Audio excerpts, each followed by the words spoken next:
Tantor Audio presents Scepters by L.E. Modesitt, Jr.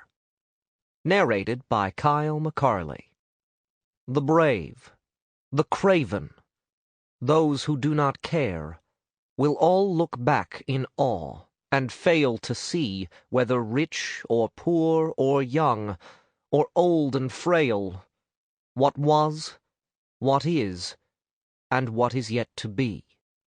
There is a time, and it will come years hence, when one will find the scepters of the day, those scepters more and less than what they seem, with the might to bring life itself to bay.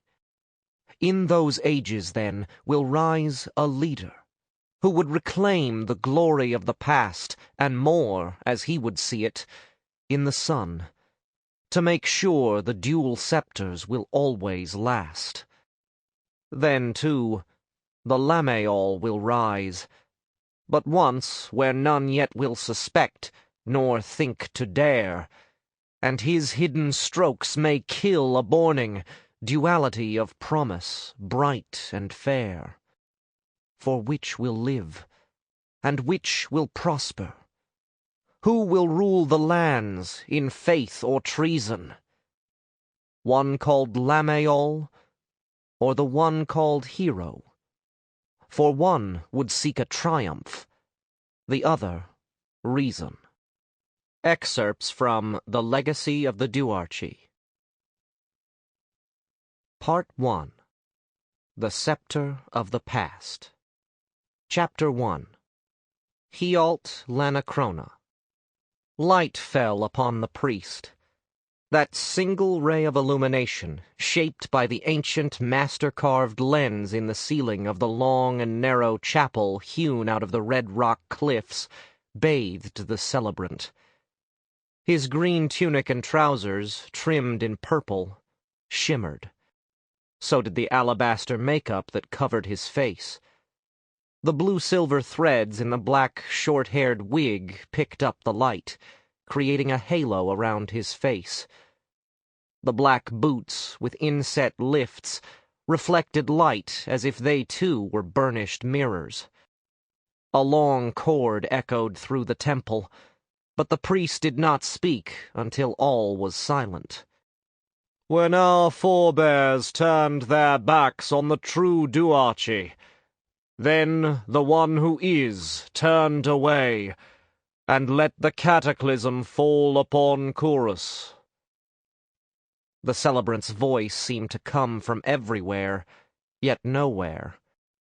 More than 100 worshippers stood with bowed heads, heads covered with black scarves of mourning. Only a handful dared to look from lowered heads toward the front of the temple. "The cataclysm did not have to happen. The misery and suffering did not have to come to pass. And why did it come to be? How could so many be so blind?" The only response to his questions was silence. "The Duarchy of Chorus bestowed peace and prosperity upon all the world, for generation upon generation.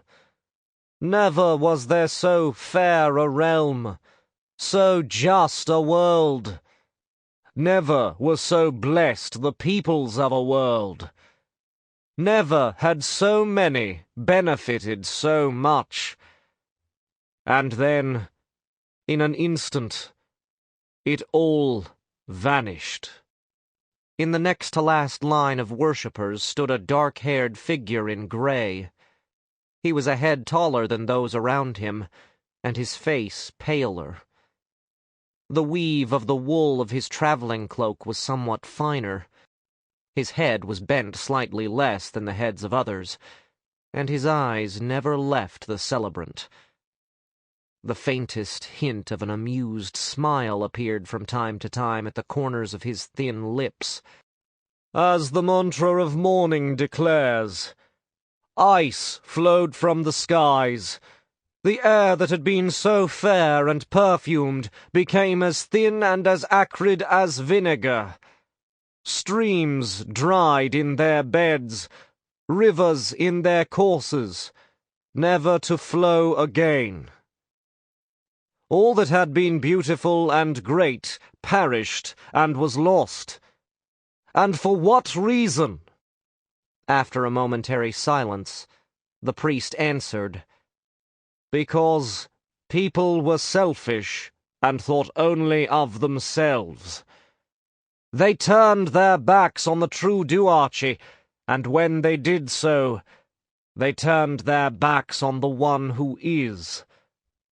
For the duarchy was indeed his creation. In this world of transitory glory, when warlord succeeds warlord, and battle follows battle, and evil follows evil, we must persevere. We must have faith in the one who is. We must follow the path of righteousness to restore the old truths.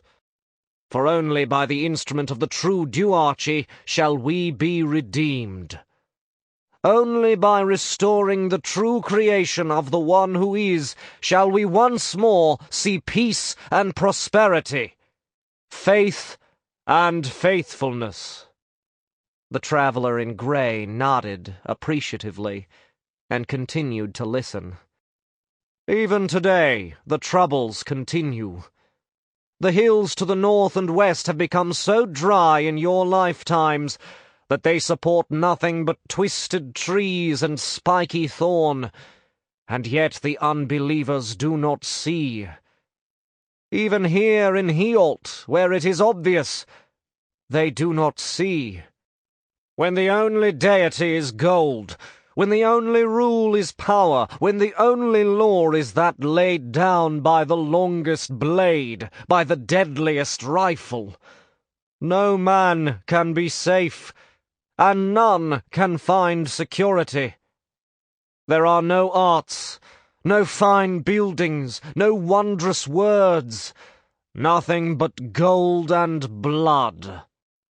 The traveler continued to listen, until at last came a hymn, and the concluding refrain. "For the beauty of the skies and sea, the full return of perfect harmony, the blessings of the true duarchy, and for the one who will always be." After the hymn, the priest turned to the worshippers. "Praise to the one who is, and for his creation of the duarchy." "And for his creation of the duarchy," repeated the congregation. "Praise to the one who is, for he will come again in glory." "For he will come again in glory." "Praise to him and his true duarchy, for all that was and will be." "For all that was and will be." The single ray of light vanished, plunging the cavern temple into total darkness for a long moment. Then, slowly, more indirect light filtered into the temple as the skylight portals with their gauze-covered panes were uncovered. The sanctuary at the front of the temple was empty. The gray-clad traveler made his way forward, toward the side entrance leading to the chambers of the celebrant. His fingers touched briefly the outer garments over the heavy leather wallet hidden beneath his cloak and filled with golds. Chapter 2. The wind moaned over the top of Westridge, hissing through the quarasote that had grown up following the cataclysm, and that had come to dominate the arid lands of the Iron Valleys in the tens of centuries that followed. Alucius half stood in the stirrups, stretching his legs. He settled back into the saddle of the grey gelding, drank in the cool and dry morning air, and smiled to himself. He looked to the northeast out across the ridge before him, and the expanse of land, empty except for quarasote and sand and red soil, and the predators and prey that were unseen, except to those who knew how to understand the Iron Valleys, or to those with talent, who could sense the life threads that wove the world into a unified whole. A good summer morning, he thought, bending forward and thumping the gelding on the shoulder. We've got a ways to go. The lead ram was already 500 yards, a quarter vaunt, ahead of the last ewe, and they were barely 4 vaunts out from the stead buildings. The faint flash of green gossamer radiance washed over Alucius, and he half-turned in the saddle. A single Soarer hovered in the silver-green sky of morning, her wings shimmering against the sky and the sheer stone ramparts of the Erlal Plateau to the east. The herder's eyes took in the feminine form of the Soarer, then darted back to check his flock almost immediately. He had not seen a Soarer in almost 2 years, since he had left the hidden city. Nor had he and his talent sensed the green radiance of one in all that time. And all the times he had seen one of the soaring winged figures had meant change, and usually trouble. He cast forth an inquiry. What now? The Soarer vanished without a response. One instant she was there. The next she was not.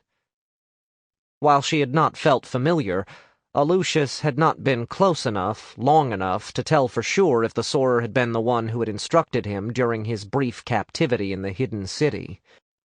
His hand touched the hilt of the saber at his belt. He glanced down at the rifle in its leather saddle case. Even with the massive cartridges used in a herder rifle, with casings bigger than the thumb of a large man, rifles were usually not all that effective against the kind of trouble she foreshadowed. Rifles were most useful against sand wolves and, sometimes, against sanders, and necessary, since both would prey on lone nightsheep, and especially on ewes and lambs. Rifles were useless against ifrits, but Alucius had never seen one near a stead. Not surprising, since he'd only seen 2 in person in his life. 3 if he counted the matrial, and he had not really even seen her. A Soarer above Westridge in the morning, reflected Alucius, was so infrequent that he almost wanted to turn back to the stead to tell Wendra about it. But what could he tell his wife except that a Soarer had appeared, then vanished without a word or gesture? Outside of the Iron Valleys, Soarers, and even Sanders, had already become a myth for most of Chorus, one told in tales that included the Myrmidons and electors of the long-vanished Duarchy, the millennium recalled by most of Chorus as one of peace and prosperity. Both the duration of that reign and the prosperity and fairness of the Duarchy had been lies and exaggerations of the cruelest sort, as Alucius had discovered in his battles as a Northern Guard officer. But since he had no way to prove what he had discovered, except by revealing his talent in a world that feared and mistrusted it, the lie lived on, a comforting tale of a golden past. Some folk, especially the savants from Tempra, said the Soarers were never there at all, that they were but mirages created by light and the fine, mirror-like dust worn off the quartz ridges that lined the natural parapets of the Erlal Plateau by the endless winds. Alucius knew better. So did any of the double handful of nightsheep herders around Ironstem. Alucius nodded as he glanced back at his flock.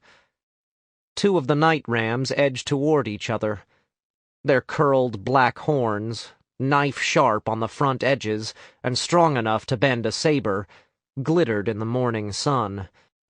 Red eyes shone out of black faces, and the black wool that was tougher than thick leather, more valuable than gold, and covered their 2-yard-long bodies and broad shoulders, gave them a massive and menacing appearance.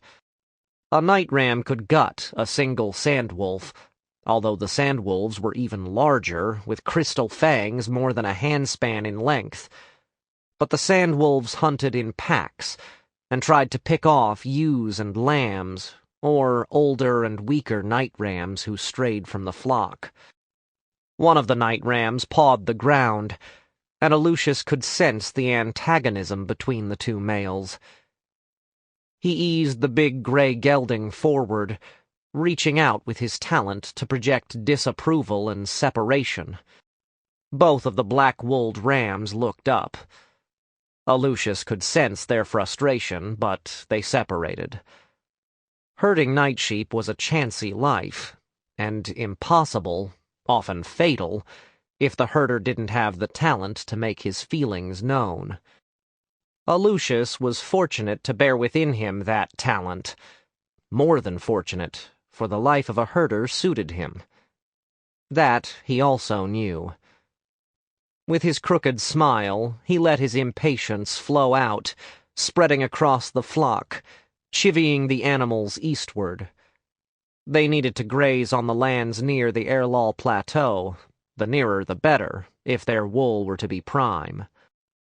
The night ram's black undercoat was softer than duck down, cooler than linen in summer, and warmer than sheep's wool in winter, but stronger than iron wire once it was shorn and processed into night silk.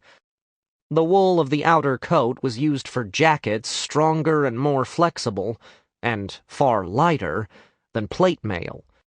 Under pressure, the fabric stiffened to a hardness beyond steel, hard enough to serve as armor of sorts, although its comparative thinness meant that bruises to the body so shielded were not uncommon, as Alucius well knew from his personal experience in the militia, then the Northern Guard. The wool from the yearlings or the ewes was equally soft, but not as strong under duress, and was used for the garments of the lady gentry of such cities as Bourlon, Tempra, Crost, and Southgate. Nightsheep could make a herder a comfortable living in Ironstem, if they and their predators didn't kill him first.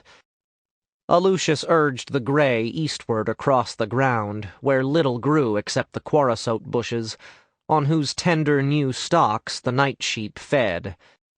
After a year's growth, the lower shoots of the bushes toughened, and after two, not even a maul axe with a knife-sharp blade on the axe side could cut through the toughened bark, and the finger-long thorns that grew in the third year could slice through any boot leather. In its fourth year, each bush flowered with tiny silver-green blossoms. The blossoms became seed pods that exploded across the sandy wastes in the chill of winter, and then the bush died, leaving behind dead stalks that contained too much silica to burn or to break or cut. Yet they too succumbed to the wasteland, and to the shell beetles that devoured them. That was the harsh way of the lands beneath the plateau, and the reason why few liked Ironstem, even those living there. Some complained about the wind, the way it blew hard and hot through the summer, and cold and bitingly dry through the winter. Some said that each wind was different, and none were to be trusted. Others complained about the dryness because little but quarrosot, and an occasional juniper, grew in the iron valleys.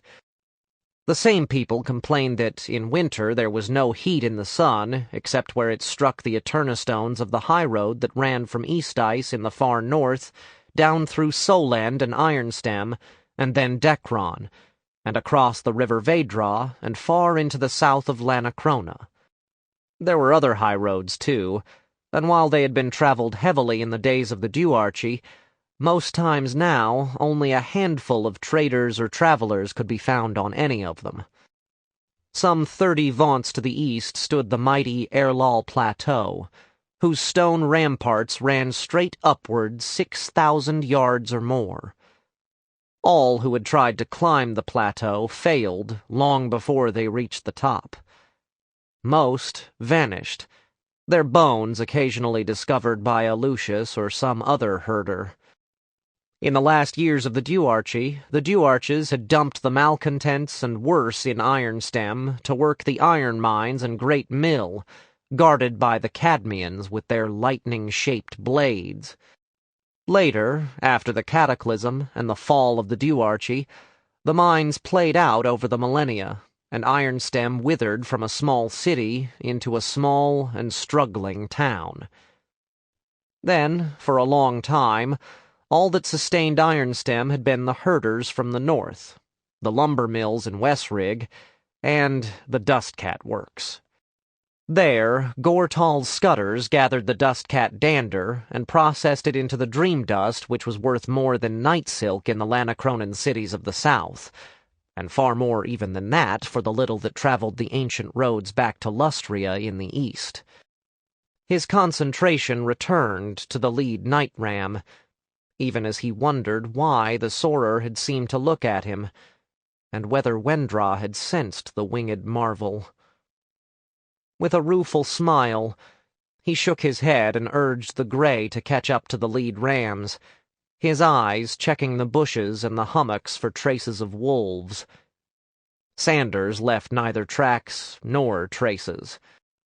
As Alucius's mount carried him eastward, his eyes flicked back toward the long ridge that separated him from his stead, and from Wendra. After more than 3 years of marriage, skilled and talented as Wendra was, Alucius still fretted about leaving her. Chapter 3.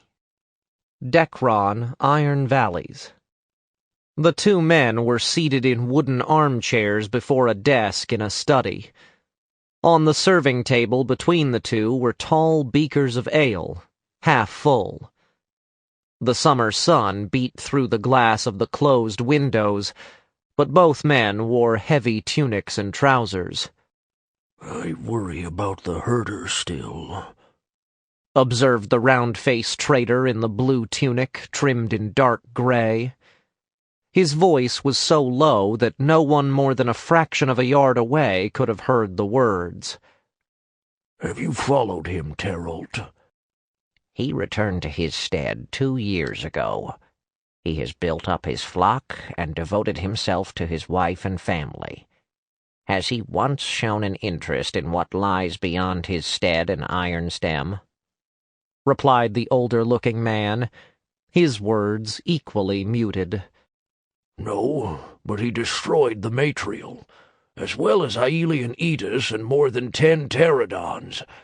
Then he traveled the tables and killed one of ours, and came back and obliterated the table in Tempra, although it was close to failing in any case.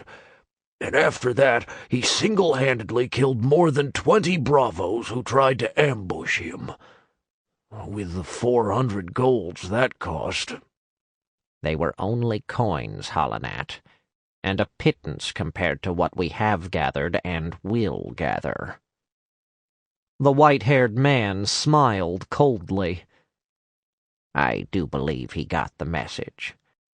It took him nearly a month to recover from that, and he has, as you noted so well, scarcely looked beyond his own stead in almost 2 years. In that time, we have accomplished much.